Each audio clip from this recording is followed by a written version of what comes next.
Hello everyone, আজি মই 20 টাইলত মাংস বনাওঁ দেখুৱা বলক।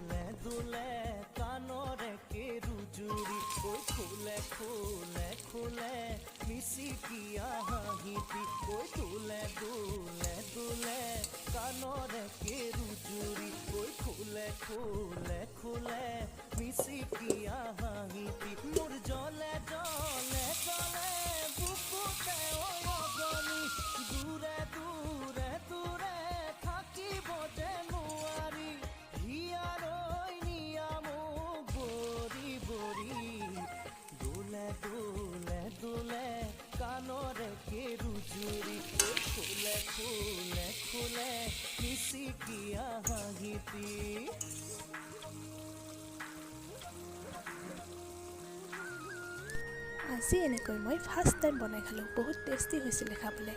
এইখিনিয়ে আছিল আজিৰ মোৰ ভিডিঅ'।